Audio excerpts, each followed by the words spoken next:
Hello viewers, আসসালামু আলাইকুম রহমতুল্লাহ।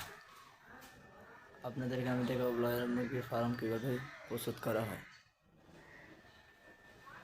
আমার কথা জানার আগে আপনারা আমার চ্যানেল নতুন হয়ে থাকলে চ্যানেলটি লাইক কমেন্ট শেয়ার করুন এবং চ্যানেলটি সাবস্ক্রাইব করে রাখুন। বিসমিল্লাহ করে আমি শুরু করতেছি। প্রথমে আপনাদের এই ঘরটা রেডি করতে হবে। ঘরটা দেখেন, আপনার দৈর্ঘ্য হবে 100 ফুট এবং প্রস্থ হবে 50 ফুট। আপনাকে এই ঘর রেডি করতে হবে। চারপাশ আবহাওয়া নাটক হওয়ার জন্য আপনাকে তারফাল দিয়ে এটা চারদিকে ঢাকা রাখতে হবে।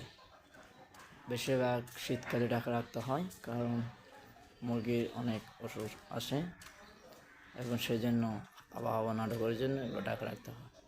তারপর আপনাকে করতে হবে ইলেকট্রিক্যাল লাইন শেষ করার পর আপনাকে করতে হবে বিভিন্ন গাছ বাঁশ বাঁধে আপনাকে খাদ্যর জন্য খাদ্য ট্যাঙ্কগুলো টাঙানোর জন্য আপনাকে এই গাছগুলো বাঁধতে হবে এবং তারপর আপনাকে করতে হবে এই খাদ্যের টবগুলো।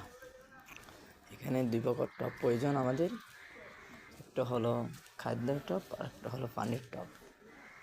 বিশেষ করে আমাদের মুরগির ফার্মের জন্য প্রয়োজন এই ফান্ডি লাইন। উপর থেকে একটা ফান্ডি লাইন নামানো হচ্ছে। এটা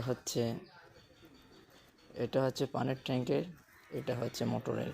সরাসরি মোটর থেকে এটা নামাতে হবে, কারণ মুরগিকে ঠান্ডা পানি দিতে হবে এবং গরমকালে গরম পানি দিতে হবে। এবং বিশেষ করে আপনারা গিজার ব্যবহার করতে পারেন। গিজার ব্যবহার করলে আপনার মুরগি সুস্থ হয়ে থাকবে।